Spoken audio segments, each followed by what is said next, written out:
Bienvenue dans We IT Capable. We IT Capable. Ce soir, cette conviction prend un visage inattendu, celui d'un Brésilien qui aurait pu rester chez lui et qui a choisi Haïti. Il y a des questions que l'on ne pose pas assez dans ce pays. Pas les questions sur la sécurité, pas les questions sur l'économie, pas les questions sur la politique.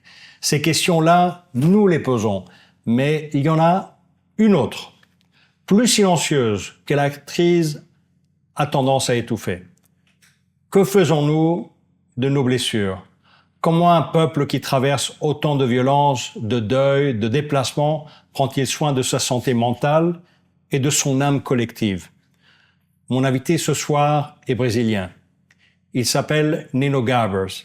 Il est poète, écrivain, percussionniste, médiateur de thérapie littéraire et communication non violente, coordinateur du comité de santé mentale et, depuis plus de 10 ans, il vit et travaille en Haïti.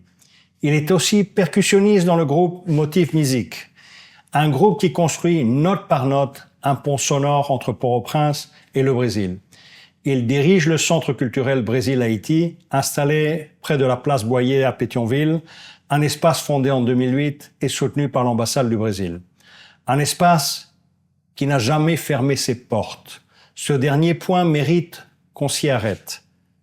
Dans un pays où des institutions ferment, où des espaces culturels capitulent face à la pression sécuritaire, le Centre culturel Brésil-Haïti continue d'ouvrir ses portes.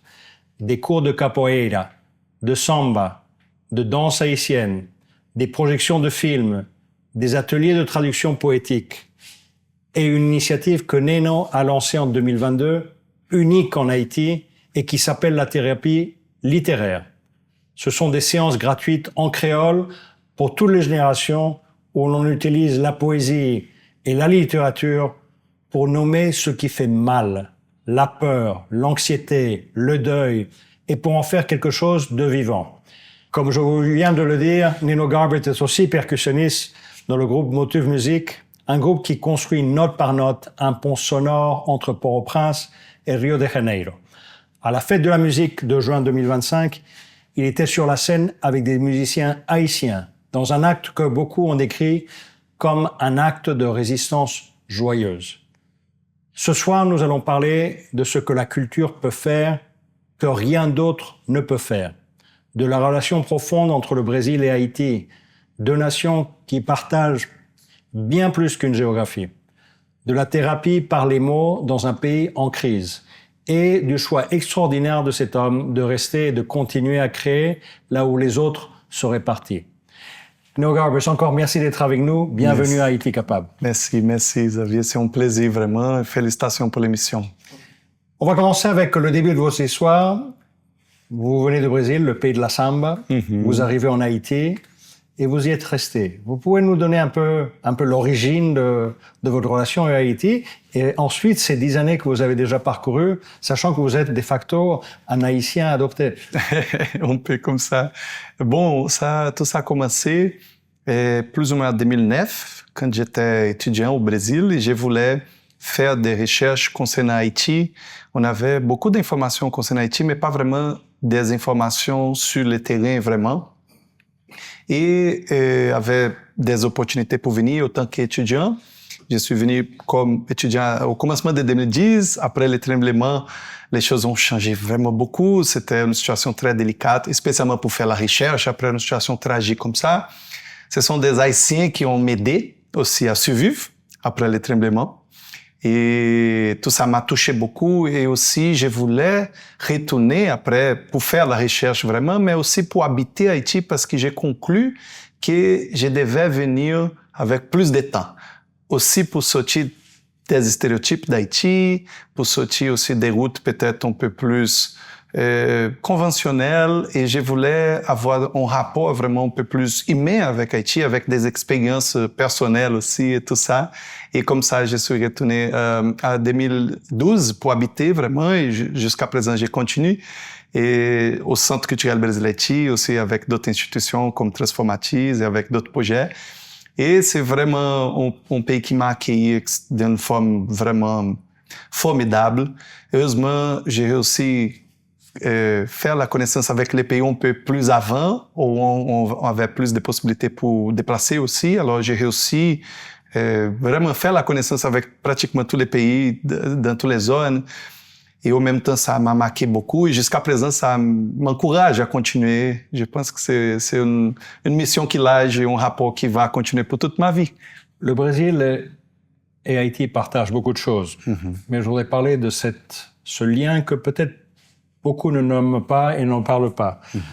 Vous avez des origines africaines, un lien avec l'esclavage dans votre histoire, une façon de répondre à la douleur et répondre à cette fracture par la danse, par la couleur, par l'expression artistique, par le chant, qui est commun aux deux pays.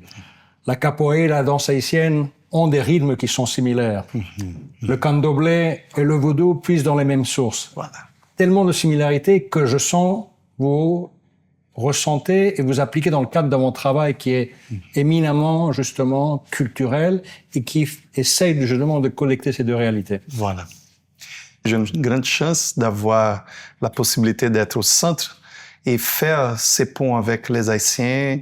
Et je pense que nous avons, j'ai toujours utilisé cette image, des pays frères qui n'ont pas la chance de grandir ensemble. Alors, ils ont beaucoup de similitudes et beaucoup de différences, mais les similitudes sont un peu dans les racines. Et ça nous touche beaucoup. Je sens, par exemple, que quand on fait les mélanges entre la musique, par exemple, on joue la samba et les compas, par exemple. Il y a des musiques où on fait la fusion. Des Brésiliens écoutent et pensent que c'est la samba. Des Haïtiens, parfois, pensent que c'est les compas. Il y a vraiment une génétique ensemble, vraiment. Et que ça nous surpasse. C'est vraiment plus grand que nous. Et c'est naturel. C'est extrêmement naturel. Alors, on faisait, par exemple, la première fois que j'étais au centre pour faire une ronde Brésil-Haïti, c'est une ronde qui fait la fusion de la danse, de la musique. Les élèves aussi viennent pour chanter en portugais et en créole, en français. Et j'ai invité un groupe de troubadours haïtiens et un groupe brésilien de samba. À la fin de la soirée, les Brésiliens jouaient les troubadours et les Haïtiens jouaient la samba. C'était justement, et c'était naturel. Dans des heures de temps, ils ont compris un peu de comment ça fonctionne. Et ce sont des échanges aussi qu'on n'a pas des mots pour exprimer, parce que aussi pour nous comme Brésiliens, c'est un honneur, vraiment, parce qu'on a une histoire afro avec beaucoup de résistance, comme les Haïtiens, et où on a perdu beaucoup de choses aussi. D'héritage, d'histoire. Alors Haïti, c'est comme une source pour nous aussi. On voit Haïti avec beaucoup... Une source d'inspiration. D'inspiration. Et de connaissances aussi sur nos racines au Brésil. Parce que pendant cette période de transition de l'Afrique pour l'Amérique, c'est normal perdre beaucoup de choses. Et comme ça, on a un frère qui est voisin et où on peut plus rapidement venir et faire des échanges pour se retrouver aussi.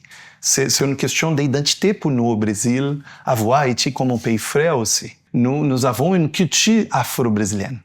La plupart de la population brésilienne est afro. Alors, ça a été à mon enfance quand j'étais à la Umbanda, que c'est comme les vaudous haïtiens, les pétros spécialement, la samba ou la capoeira, des choses qui étaient dans ma vie pendant toute la vie. Et c'est comme ça. Parlons de ce que je avais mentionné en début, de la fête de musique en 2025, l'année dernière. Rappelons le contexte. Oui. Tout le monde est enfermé chez toi. Oui. Les magasins fermés. Le soir, beaucoup de personnes rentrent à la maison, les quartiers qui s'enferment. Et pendant ce temps, vous faites la célébration de la fête de la musique. Un défi à la crainte, un défi à la peur. Et justement une célébration pour exprimer la liberté, la joie, alors que tout le monde est enfermé chez soi. Qu'est-ce que ça représentait? Je sais que tout le monde en a parlé, et tout le monde a parlé de cette résistance joyeuse. Je pensais que c'était une très belle expression. Voilà, c'est la chose. Je pense que c'est exactement ça. C'était une proposition aussi de l'Institut français de l'ambassade de France. Et aussi, le centre actuellement accueille beaucoup d'autres institutions. C'est un espace aussi public, communautaire. C'est pas seulement un centre brésilien ou haïtien, c'est un centre vraiment communautaire. Et à travers la proposition de l'Institut, on a réussi à faire vraiment une résistance joyeuse. C'est comme ça aussi, je vois. Et ce sont des caractéristiques de nos peuples, spécialement du Brésil et d'Haïti. On passe par beaucoup de défis, beaucoup de résistances, mais je pense que de temps en temps, il faut vraiment fêter. La fête de la musique, c'est l'idée. Et c'est justement le point. Malgré tout, essayer de trouver la joie. Malgré tout. Parce qu'elle aussi qui nous donne la possibilité de se connecter avec les autres d'une forme humaine, qui n'est pas seulement d'une forme sérieuse, seulement pour gérer des choses ensemble, mais pour se connecter vraiment au niveau de l'âme, au niveau vraiment profond de qui nous sommes vraiment, de notre identité, et faire des échanges et profiter aussi pour apprendre, parce que l'esprit, il faut de les jeter aussi pour apprendre. Bien sûr. Et c'est nécessaire au niveau psychologique aussi. Alors, c'était une fête formidable pour nous et un moment qui a touché beaucoup, beaucoup de gens. Oui, j'en entends parler encore. Hein. Parlons de cette connexion de l'âme. Vous avez lancé quelque chose d'inédit. Et je me réfère à la thérapie littéraire. Ce sont des séances gratuites en créole où, à travers la poésie et l'expression littéraire, on essaie d'aborder des thèmes tels que le deuil, la crainte, la peur. D'où est venue cette idée? Quelles sont les réactions des gens qui participent? Quels sont les retours? Et où est-ce que vous en êtes aujourd'hui? Super, super. Bon, je suis formé à la littérature au Brésil, au niveau de la graduation. Et j'étais là pendant les crises s'aggravaient en Haïti, pendant les dernières années. Et je pensais, waouh, comment la littérature peut être un peu plus utile à ces sens, à ces moments. C'est sûr qu'elle est très utile, aussi parce qu'elle est inutile. C'est le point qu'on toujours fait les débats, la littérature. Mais elle peut être un peu plus utile au niveau de la santé. Et c'était aussi une inspiration d'Haïti, parce que je vois comment les Haïtiens, pendant les crises, utilisent aussi tirer compte, comme on le dit en créole, et aussi les conversations en général, les échanges, les blagues. Les Haïtiens sont extrêmement blaguants aussi, ils ont une énergie extrêmement formidable, aussi pour faire des blagues concernant les thèmes qui sont très difficiles, très défiants. Alors, je voulais utiliser la littérature pour traiter ces thèmes et avoir des espaces sécurs pour traiter les thèmes très délicats. Alors, l'anxiété, la peur, la dépression, le stress, etc. Mais avec un support, avec une technique. Alors, je suis allé justement là-bas pour suivre des formations et avoir une spécialisation parce qu'il faut être spécialisé au domaine. N'est pas simple, par exemple, avoir une session de thérapie littéraire, faire la sensibilisation pour un thème et parfois une personne peut avoir une crise. Alors, il doit avoir tous les ressources aussi pour rapidement avoir un support, etc., professionnel. Et il faut aussi penser comment adapter cette nouvelle forme en Haïti et comment faire un rapport avec les autres techniques qui déjà étaient là. Alors, par exemple, tirer compte, par exemple, la poésie qui est très forte, la littérature haïtienne qui est très forte. Alors, on fait vraiment un mélange entre différentes techniques et pendant les sessions, on touche des thèmes comme ça à travers des histoires, la poésie, et les gens peuvent se manifester d'une forme complètement secure, en groupe, d'une forme, par exemple, qui n'a pas la possibilité d'avoir des blagues sur les histoires personnelles des gens. Okay. Il y a un accueil, il y a on essaie aussi de créer des liaisons entre les participants, mais toujours d'une forme libre. Ce n'est pas exactement un club de lecture. Yeah. Parce que les clubs de lecture, quand tu participes, la personne, on imagine que la personne va venir pour vraiment faire le débat. Et c'est pas nécessairement obligé. La thérapie, c'est libre. C'est vraiment libre. Qui sont les participants?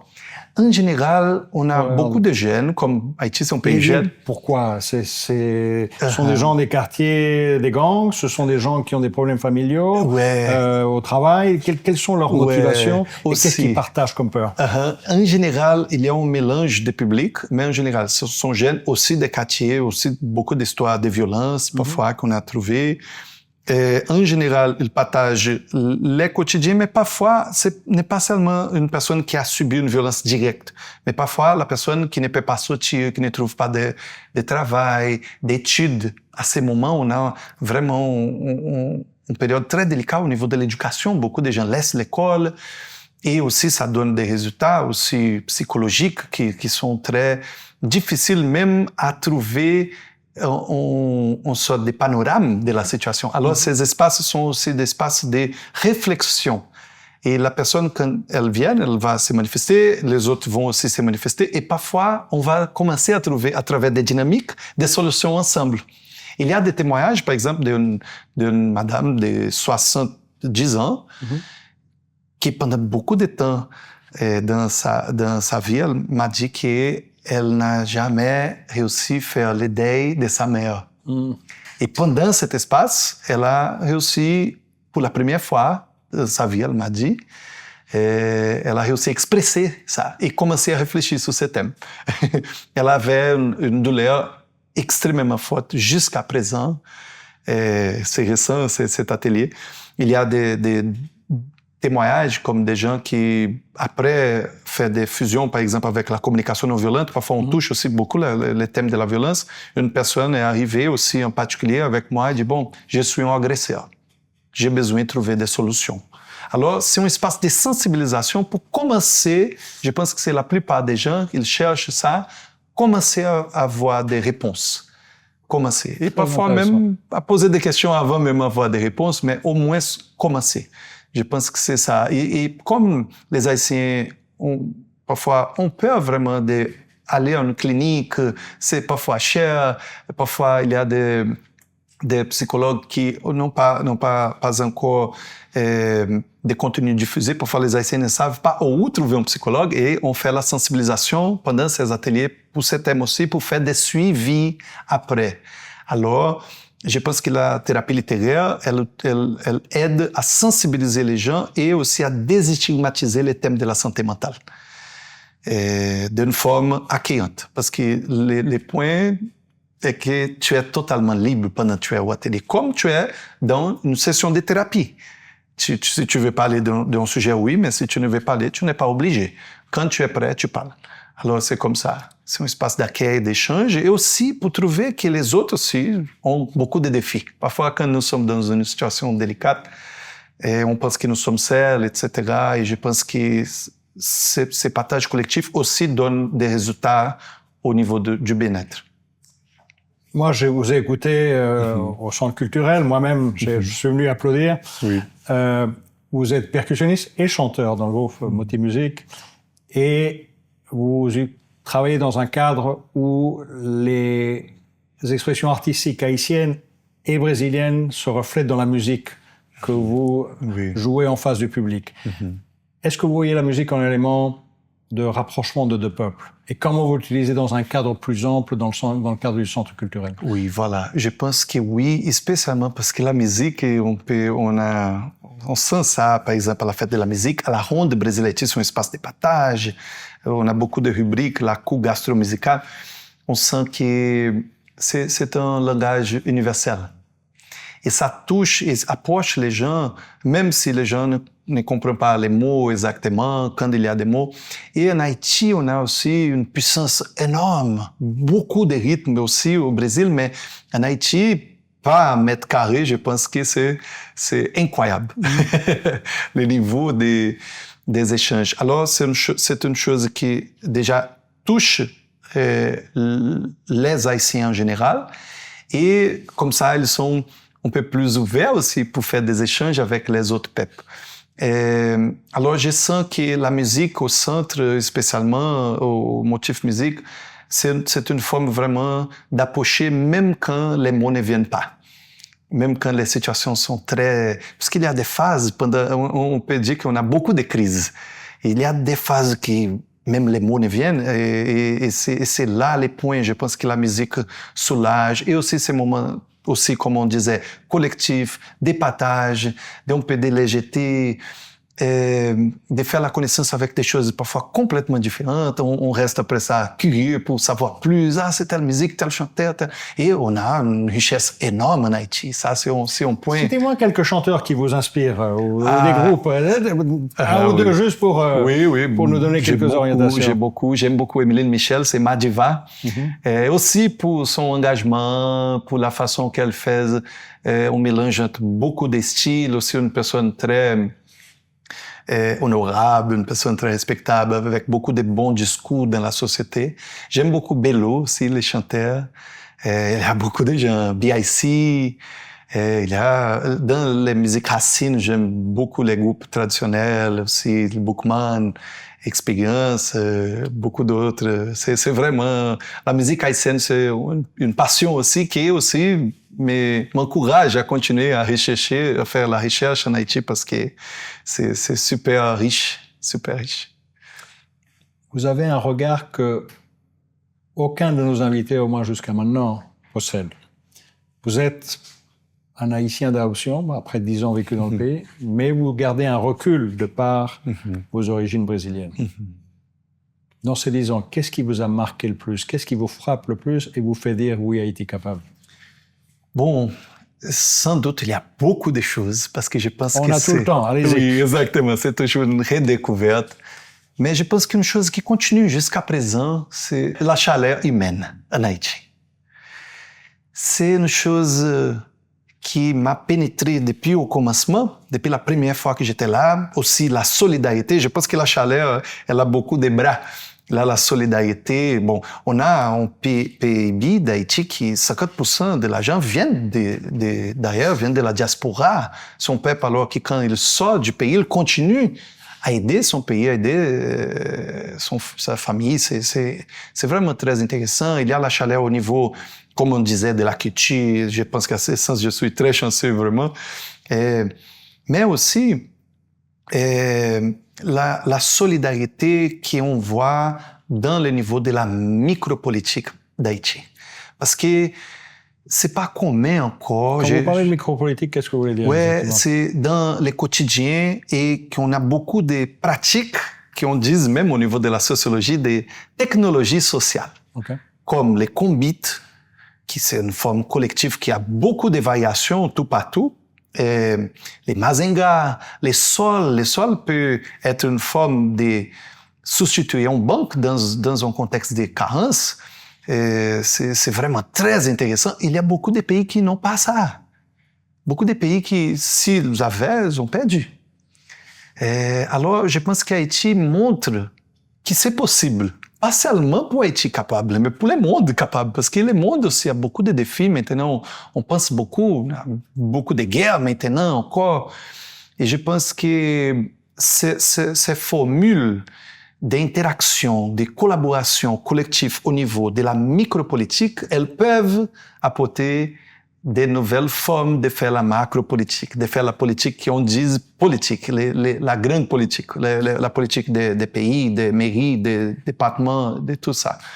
Je pense que Haïti a une racine à ce sens aussi afro, aussi indigène et aussi européenne qui avait beaucoup de création collective. Et même la révolution d'Haïti était une cérémonie, une chose, un pays qui a fondé une langue, une nation, une religion au même temps. C'est rare, ça dans l'histoire, c'est une chose extrêmement rare. Il y a une chose ici complètement différente et je pense que c'est extrêmement intéressant pour nous aussi venir en Haïti apprendre et encourager les Haïtiens, aider les Haïtiens à faire toutes ces méthodes grandir et arriver pour plus de gens en Haïti et ailleurs, je pense. Nous sommes dans un pays où la violence laisse et continue à laisser des cicatrices très profondes dans la société et dans les communautés. Ouais. Moi, je vous ai entendu parler de communication empathique et non violente. Qu'est-ce que vous voulez dire par ça? Bon, c'est une méthode que ici en Haïti, je pratique d'une forme un peu plus décoloniale, d'une forme qu'on essaie d'adapter vraiment ici et aussi utiliser l'héritage haïtien que je disais. Parce qu'un pays qui a, par exemple, les mazengas, les sols, etc., il est un pays solidaire. Par exemple, dans les sols, quand une personne a une crise personnelle, On sait, en créole on dit ça, la personne a sa main pour prendre ses mois. Et elle sait qu'une autre personne a une crise, une personne de sa famille qui est décédée. Elle peut offrir à l'autre cette main. Et la personne a ces mois très difficiles, spécialement au niveau de la dépense, les décès, les funérailles sont très chers en Haïti, la personne peut offrir à l'autre la main. Et d'une forme qu'on n'a pas utilisé en banque, on n'avait pas de moyens, mais ensemble on a réussi. Et ça demande beaucoup de communication. Ça, c'est une communication empathique. Alors, la communication empathique, on peut voir aussi au niveau international comme des méthodes qu'il y a un grand psychologue nord-américain qui s'appelle Marshall Rosenberg, qui a introduit aussi une méthode un peu plus systématisée. Mais pour moi, la communication non violente était là depuis longtemps. La révolution haïtienne a beaucoup de phases de la révolution avant les besoins de la violence, parce qu'on doit aussi déstigmatiser la violence dans la communication non violente. Il y a les droits de l'autodéfense. Par contre, il y a des essais avant d'arriver là. Et c'était ça qu'Haïti faisait. La cérémonie aussi, la résistance qu'il faisait pendant beaucoup de temps avant la fin de la révolution haïtienne. Et on sait, les Haïtiens sont très souvent stigmatisés comme des peuples violents. Et je pense que ça, c'est très relatif. Très relatif et c'est vraiment un stéréotype. Par contre, ils ont une historicité de communication non violente, de gérer ces affaires personnellement, en groupe. Les peuples haïtiens, par exemple, au Brésil, sont entre les peuples qui plus font des associations. Au Brésil, il y a beaucoup d'étrangers de tous les pays, mais quand même, ce sont les Haïtiens qui ont plus d'associations per capita, on peut dire comme ça, chaque fois plus.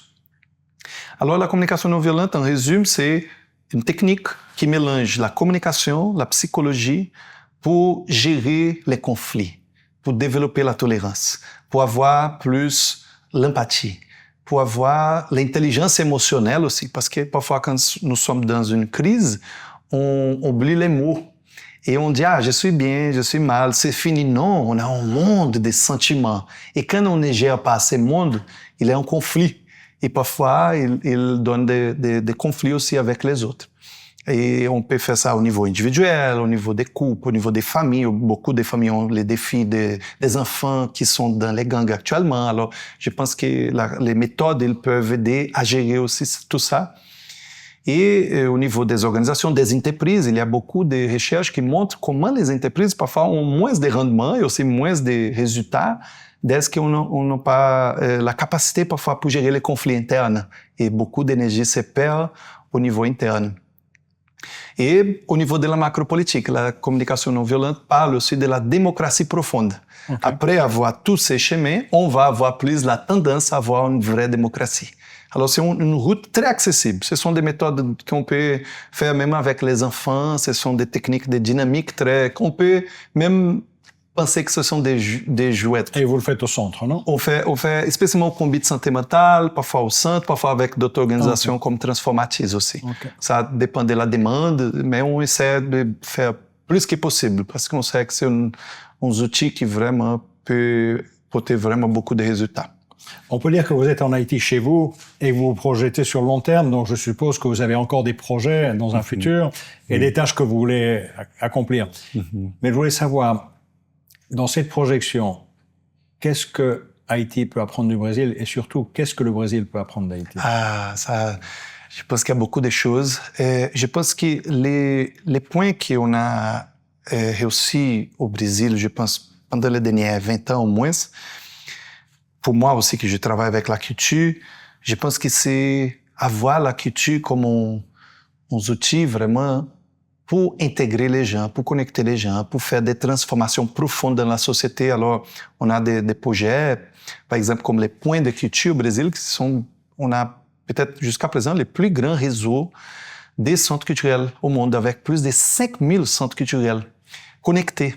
Et tout ça a fait beaucoup de changements à travers la culture. Et quand on change aussi la culture, on change la forme de pensée des gens.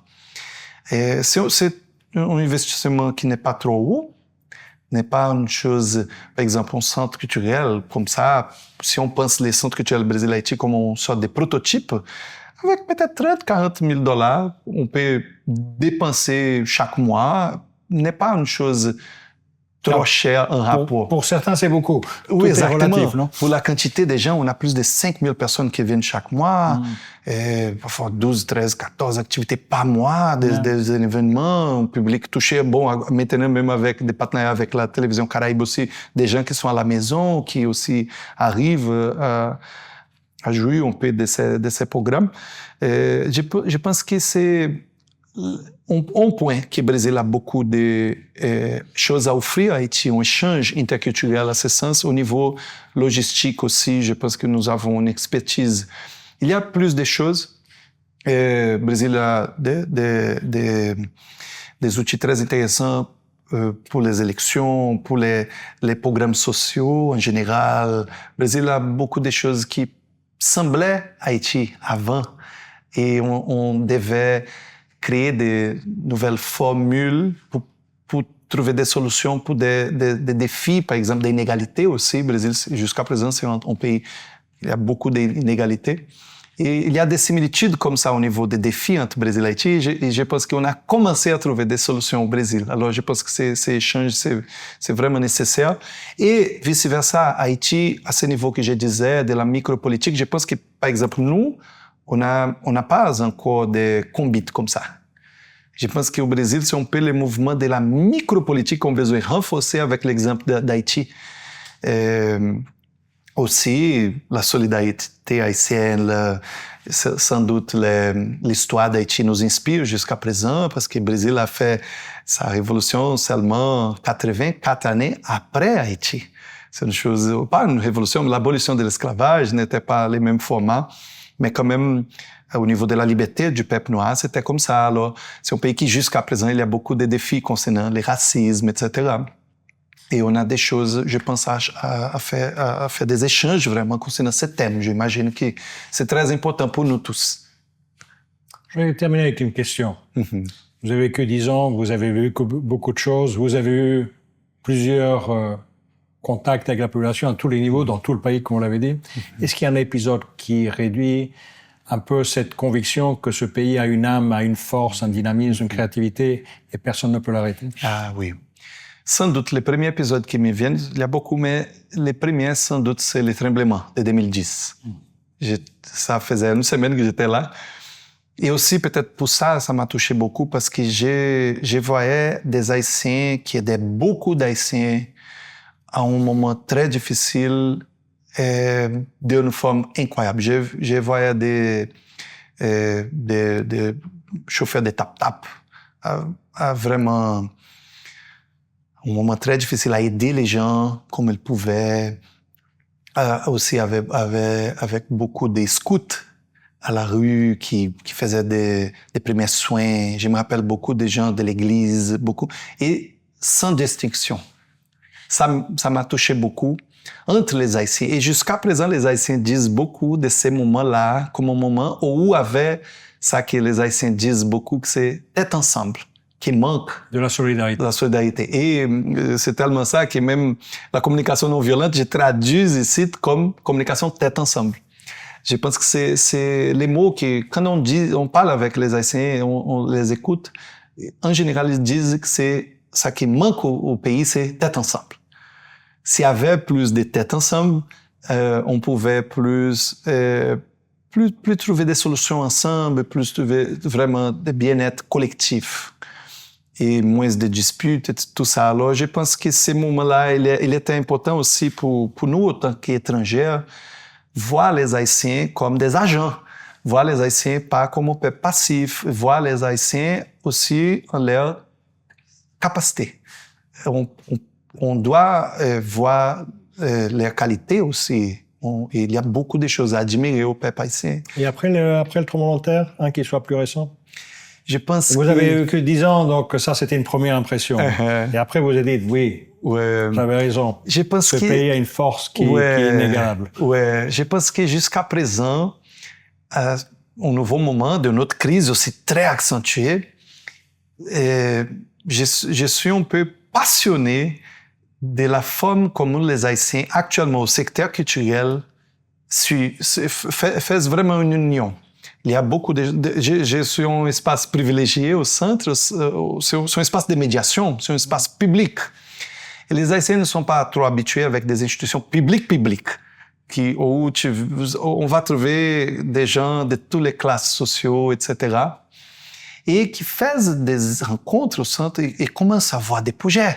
C'est un espace de rencontres publiques où vraiment il y a des gens de tous les niveaux, de toutes les capacités, avec toute la diversité. C'est très intéressant et ça donne un espace qui, à chaque jour que je vois, ça me donne un peu d'espoir aussi. Et c'est ça qu'on fait au centre et je pense que c'est ça qui m'encourage aussi à continuer. C'est voir ces mouvements, c'est une sorte de mouvement. Bon, il n'est pas trop grand, malheureusement, n'est pas dans toutes les villes, mais je pense que c'est un premier prototype qu'on peut peut-être les reproduire, les multiplier comme ça. Bon, toute interview a une fin, malheureusement. Je vous donne rendez-vous peut-être à un prochain entretien, mais j'espère que j'aurai l'occasion de vous revoir très bientôt au Centre culturel et venir applaudir lors de vos concerts. Merci. Donc, encore merci d'être avec nous. Merci, David. Merci, c'est un plaisir. Merci un grand beaucoup. plaisir. Le Merci plaisir est beaucoup. mien. Merci. Certaines personnes ne choisissent pas un pays par hasard. Elles le choisissent par conviction. Merci, Neno. Merci d'avoir choisi Haïti. Merci d'y être resté. Et merci de nous avoir rappelé ce soir que la culture n'est pas un luxe que l'on s'accorde quand tout va bien. C'est une nécessité que l'on préserve précisément quand rien ne va. Ce qui m'a le plus touché dans cet entretien, ce n'est pas ce qui se fait. C'est pourquoi cela se fait et avec quelle intensité il y a dans cette passion, dans cet engagement, sans calcul, un rappel puissant. On ne construit pas avec un pays. On construit pour ce qu'il représente, pour ces gens, pour ce qu'ils pourraient devenir. La thérapie littéraire répond à quelque chose que l'on n'ose pas toujours nommer. Haïti a besoin de guérir, pas seulement de se reconstruire physiquement, pas seulement de retrouver la sécurité ou de relancer son économie. Elle a besoin de nommer ce qu'elle a traversé, de créer des espaces où les gens peuvent dire « j'ai peur, j'ai perdu, je suis épuisé » et entendre en réponse « tu n'es pas seul ». Ce pont construit, note par note, entre Port-au-Prince et Rio de Janeiro, entre la samba et les percussions haïtiennes, entre le portugais et le créole, n'est pas seulement un pont artistique, c'est un pont humain. Et cette forme de solidarité, celle qui ne vient pas résoudre, mais qui choisit de rester et de croire, est peut-être la plus précieuse de toutes. Oui, Haïti capable. Ce soir, cette conviction nous est venue portée par une passion et un engagement sans faille. Et si l'on peut croire avec cette ferveur en la capacité d'Haïti à se relever, alors nous n'avons plus aucune excuse de ne pas y croire nous-mêmes. Oui, Haïti capable. Cette certitude appartient à tout le monde. On se retrouve très bientôt. D'autres acteurs du changement vous attendent et ensemble, nous continuons à prouver que oui, Haïti capable.